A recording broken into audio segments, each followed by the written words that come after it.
Bonsoir à vous tous. Vous êtes sur ma chaîne Chronique d'une colère ordinaire et nous sommes le mardi 22 avril à 23h27.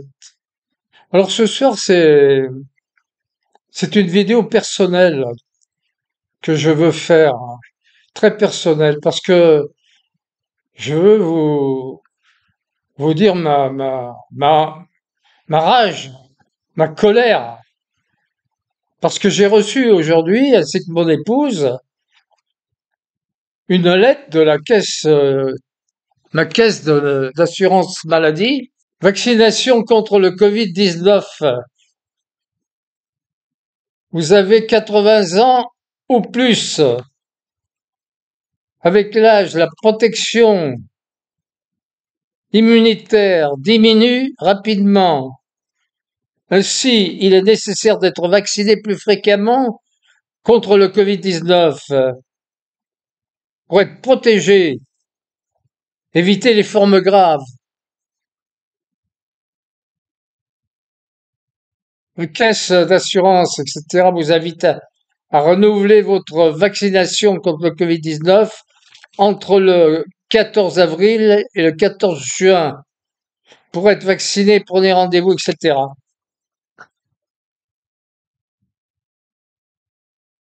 Alors vous rendez, j'en tombe sur le cul, hein, j'hallucine.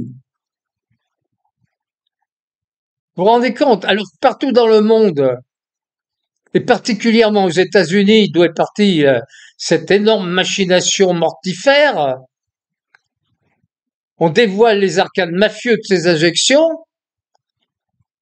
où on commence à rechercher les responsabilités, et où on pourchasse les immondes personnages impliqués dans ce projet criminel.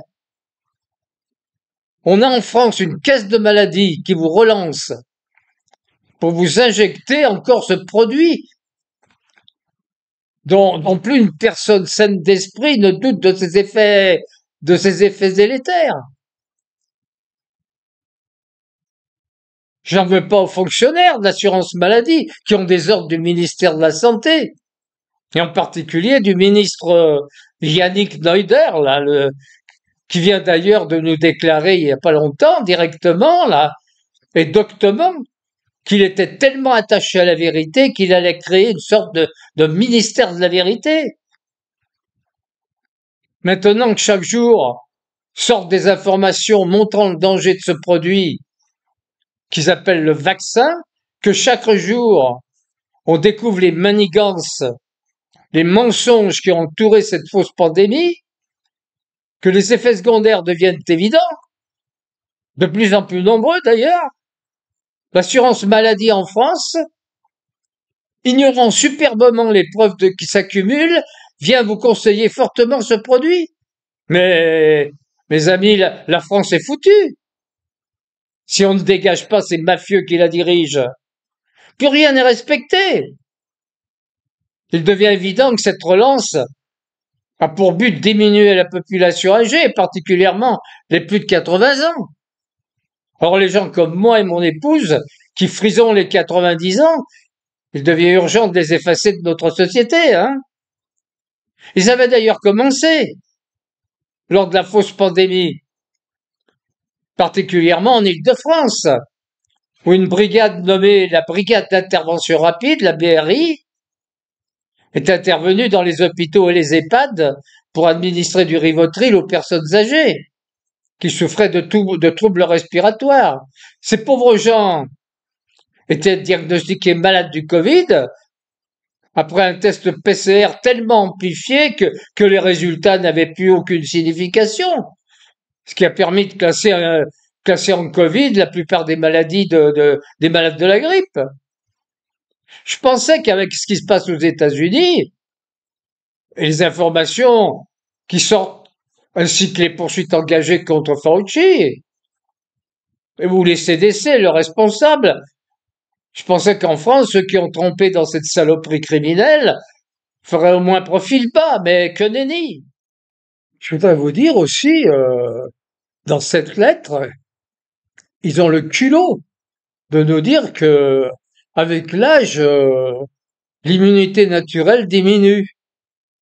Et, et ils parlent également avec cette injection de nous garantir contre les formes graves. Alors, d'une part, maintenant, il est absolument certain que le vaccin, que l'injection diminue, si ce n'est pas détruit, l'immunité naturelle. C'est prouvé.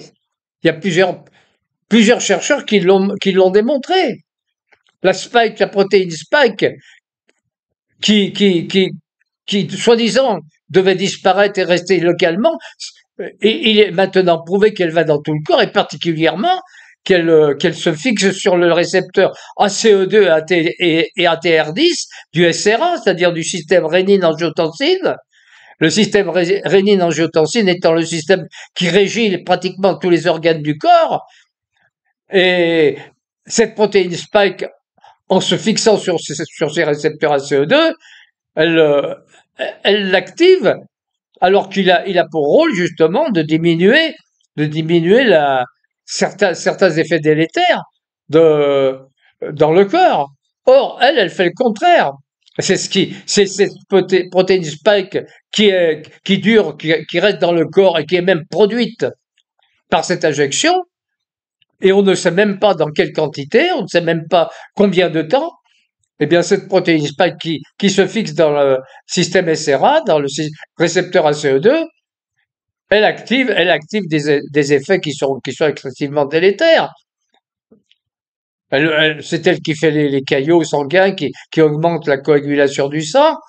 C'est elle qui entraîne les myocardites, les myopathies, etc., qui entraîne toutes sortes de maladies, les cancers, etc., avec, justement, par son action sur le récepteur du système SRA. Ça a été très bien démontré par un chercheur au CNRS, il s'appelle Sabatier, tout le monde le sait. Alors, il semblerait que la caisse d'assurance maladie ne soit pas au courant. Alors que un clampin, quelqu'un qui comme moi qui n'est pas médecin, hein, bon, j'ai une formation un peu scientifique bien sûr, mais enfin qui n'est pas dans le domaine de la santé. Et il suffit de s'informer un petit peu, c'est tout, et d'avoir un peu de curiosité et un peu de bon sens et un peu de critique, sens critique, hein. Voilà.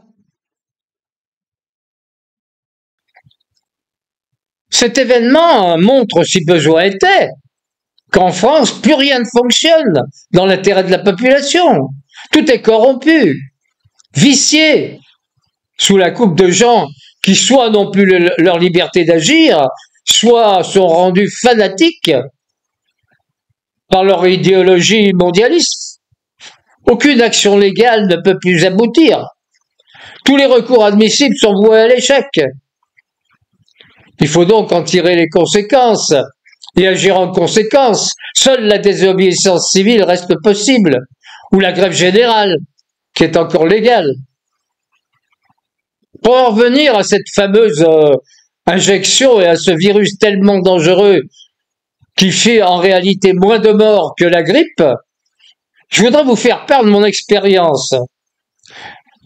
Ma femme et moi, on a eu le Covid, hein, nous n'étions, bien entendu, on n'était pas vaccinés. Nous nous sommes soignés avec de l'ivermectine pendant 7 jours, puis de l'azithromycine, de la vitamine D et C et du zinc. Nous étions sortis d'affaire après 2 semaines. Si on avait cru ce qui était dit par les officiels mafieux, où serions-nous aujourd'hui? Je vais aussi signaler que j'ai un couple d'amis qui, eux, ont suivi, bien sûr, aveuglément les directives officielles. Ils ont pris gentiment leurs 2 doses. Résultat, elle a eu une phlébite qui, diagnostiquée à temps, heureusement, a pu être résorbée. Lui, il a eu moins de chance. Il a eu un zona sur la tête, dont il souffre toujours d'ailleurs, et en plus, il a maintenant la maladie d'Alzheimer. Belle réussite, hein. Tout ça pour dire que faire confiance à des gens aussi dangereux et aussi corrompus, c'est comme tendre la main à un cobra en pensant qu'il va gentiment s'enrouler autour de votre bras sans vous injecter son poison mortel. La confiance n'est plus de mise et je vous invite à bien réfléchir avant d'accepter ces propositions qui n'ont qu'un but, faire maximum de profit en picousant le maximum de gens. Enfin, une dernière remarque concernant cette lettre abominable, qui n'est que les prémices d'autres actions, certainement beaucoup plus coercitives. Car nous aurons sans doute, après la signature du traité de l'OMS sur les pandémies et la mise en place de l'euro numérique, un ensemble de mesures qui vont former un outil d'une efficacité diabolique quant à la mise en esclavage de la population concernée. Nous n'aurons plus d'échappatoire, sauf une rébellion assumée, qui sera réprimée dans la violence, avec l'aide des tribunaux aux ordres. Vos comptes seront supprimés ou limités dans le temps et conditionnés à l'acceptation de l'injection et de toutes les mesures que leurs cerveaux malades seront susceptibles d'imaginer. C'est ce qui nous attend. Cette lettre vient confirmer toutes mes craintes. Je suis fatigué, moi, d'essayer de vous informer, de vous alerter. Je me rends compte, et le reportage de Géopolitique profonde sur les opinions des gens quant aux mesures prises lors de la fausse pandémie sont éclairantes et désespérantes en même temps. La plupart des gens interrogés sont dans le narratif officiel et prêts à suivre à nouveau les indications mensongères et dirigées de ceux qui sont actionnés par la pieuvre qui enserre l'Europe.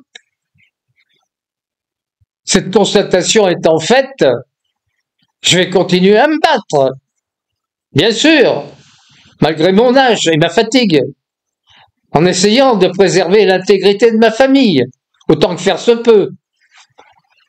Je vous invite d'ailleurs à en faire autant et à éveiller votre conscience et votre bon sens si vous êtes en capacité de le faire.